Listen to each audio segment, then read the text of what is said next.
Bienvenue sur Africa 24 dans cette nouvelle édition du QG Weekend. Voici les titres de l'actualité. Lancement officiel de la phase opérationnelle de la zone de libre-échange continentale. Ce dimanche 7 juillet, les échanges entre les pays signataires devraient se concrétiser dès l'été prochain. Les explications dans cette édition. La Côte d'Ivoire et le Ghana échouent à imposer leur prix plancher pour le cacao. Les deux pays producteurs de fèves vont tout de même adopter un nouveau mécanisme de fixation des prix en instaurant un différentiel de $400 la tonne. Et la situation des personnes atteintes d'albinisme s'améliore en République du Congo. Selon les autorités, aucun cas d'assassinat n'a été enregistré dans le pays contre les personnes atteintes de cette anomalie génétique et héréditaire depuis plusieurs années. Mais tout d'abord, le Premier ministre malien Boubou Cissé poursuit sa visite dans le centre du Mali ce samedi. Une visite qu'il a débutée il y a 4 jours. Il s'est rendu dans les localités de Bankas et de Koro ce vendredi où il a annoncé un nouveau déploiement de militaires à Mopti pour répondre aux problèmes de sécurité. Près de 3600 militaires supplémentaires vont être déployés sur le terrain pour assurer la sécurité des populations. Notons que le Premier ministre malien a également présidé une distribution de céréales à Sévaré pour faire face à l'insécurité alimentaire. Le 12e sommet extraordinaire de l'Union africaine débutera ce dimanche 7 juillet à Niamey au Niger. L'ouverture de cette rencontre marquera aussi le lancement officiel de la phase opérationnelle de la zone de libre-échange continentale africaine, ZLECAf, une étape importante vers la mise en place du marché commun africain qui devrait se concrétiser dès l'été prochain. Écoutons les explications du Zambien Albert Muchanga, membre de la commission en charge du commerce et de l'industrie au sein de l'Union africaine. We have recommended to the heads of state through the ministers that we started trading on the first. Nous avons recommandé aux chefs de l'État, via les ministres, de commencer les échanges à compter du 1er juillet 2020, l'année prochaine, ce qui donnera aux pays membres le temps d'informer leur communauté d'entrepreneurs sur les marchés qui émergent.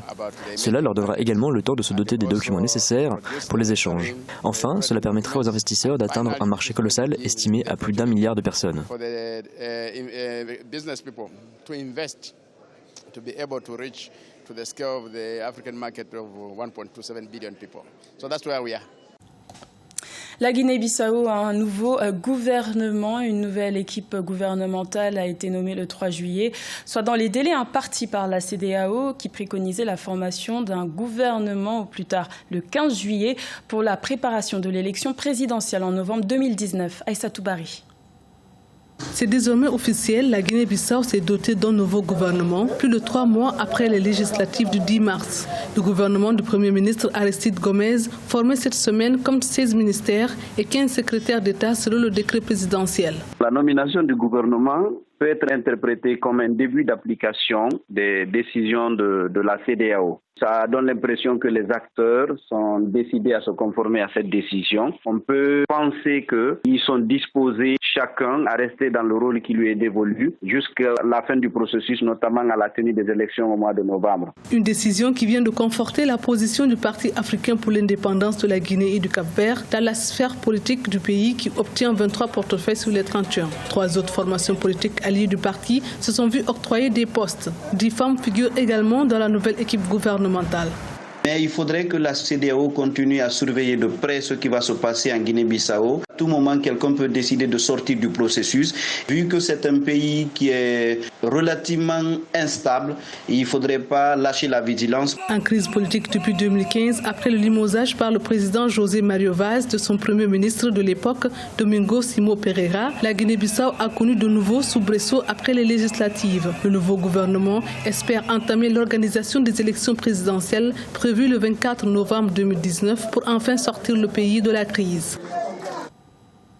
Le pari était risqué, mais la Côte d'Ivoire et le Ghana n'ont pas réussi à imposer un prix plancher à l'industrie du cacao. Les deux pays, considérés comme étant les plus importants producteurs mondiaux de fèves, avaient pourtant suspendu les ventes pour la récolte 2020-2021 avec l'objectif de fixer un prix minimum à $2600 la tonne.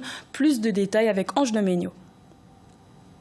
La Côte d'Ivoire et le Ghana n'ont pas réussi à convaincre l'industrie du cacao sur l'instauration d'un prix plancher de $2600 la tonne.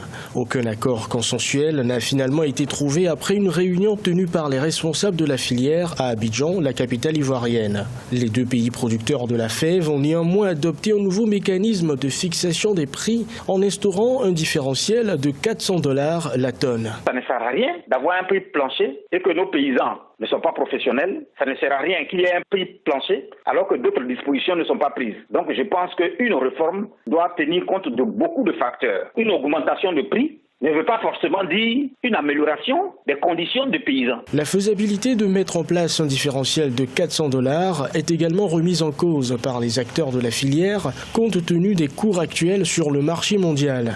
Les deux pays producteurs ont donc décidé d'initier de nouvelles rencontres avec les industriels. Au niveau du producteur, il y a les coûts à supporter. Et donc, si nous voulons aider les producteurs, si nous voulons que les producteurs aient un revenu amélioré, il faut penser au coût marginal de production. Et quand on parle de coût marginal de production, ça veut dire qu'il y a un coût qui permet aux paysans d'avoir un maximum de bénéfices.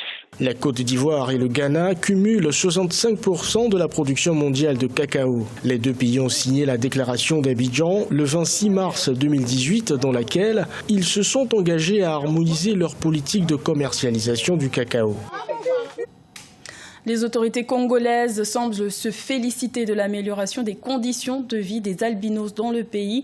En effet, les autorités de République du Congo affirment n'avoir recensé aucun cas d'assassinat contre les personnes atteintes d'albinisme qui sont souvent la cible de rites et de sacrifices dans certains pays.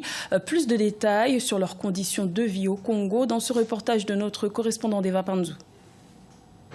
Les personnes souffrant d'albinisme se sentent en sécurité en République du Congo. Le pays n'a enregistré aucun assassinat contre les personnes atteintes de cette anomalie génétique et héréditaire depuis plusieurs années, contrairement à des pays tels que la Tanzanie où 75 albinos auraient été tués entre 2000 et 2016. Les quelques cas de discrimination isolés sont minimisés pour leur faible impact. On veut énormément faire, mais les moyens qui sont les nôtres sont limités. Mais avec les moyens déjà qu'on a, on a cette petite clinique que vous voyez qui soigne les albinos gratuitement. On peut accompagner, parce que nous pensons que la base d'un être humain, c'est l'école. On accompagne les albinos depuis l'enfance dans l'école afin qu'ils puissent évoluer dignement et atteindre des postes de responsabilité. Les autorités congolaises veillent aux violences faites aux personnes atteintes d'albinisme, mais n'ont pas encore pris la résolution de leur apporter un soutien matériel, notamment en ce qui concerne les soins de santé. Ainsi, ce n'est que grâce au cabinet médical ONG Johnny Chancel pour les albinos à Brazzaville que ces derniers bénéficient des soins gratuits, l'essentiel pour se protéger la peau et les yeux contre les rayons de soleil. J'avais des taches sur la peau. Et lorsque j'ai rencontré M. Ngamwana, j'ai cru en lui et on a préparé des papiers qui s'est soldé par cette opération à Bamako. L'opération s'est déroulée avec succès et me voilà qui suis-je aujourd'hui. L'élection en décembre 2018 des albinos au secrétariat exécutif permanent du Conseil consultatif des personnes vivant avec handicap a été considérée comme une avancée dans la lutte contre les discriminations faites contre eux. Cette position leur permettra d'amplifier leurs actions envers non seulement les personnes atteintes d'albinisme, mais aussi aux personnes vivant avec d'autres handicaps. Dans le reste de l'actualité, les premiers huitièmes de finale de la CAN 2019 de football se sont joués ce vendredi 5 juillet. Et à la surprise générale, le Bénin s'est imposé face au Maroc au terme d'une séance de tir au but, suite à la prolongation de la rencontre qui s'est soldée sur un score de 1-1. Dans l'autre match, le Sénégal s'est imposé 1-0 face à l'Ouganda grâce à un but de Sadio Mané. Le premier quart de finale opposera donc le Bénin au Sénégal. Et sachez que vous pourrez retrouver une émission spéciale sur la CAN 2019 de football tous les jours à 10h GMT sur notre antenne. C'était le journal de la rédaction. Merci de l'avoir suivi. L'information continue sur Africa 24.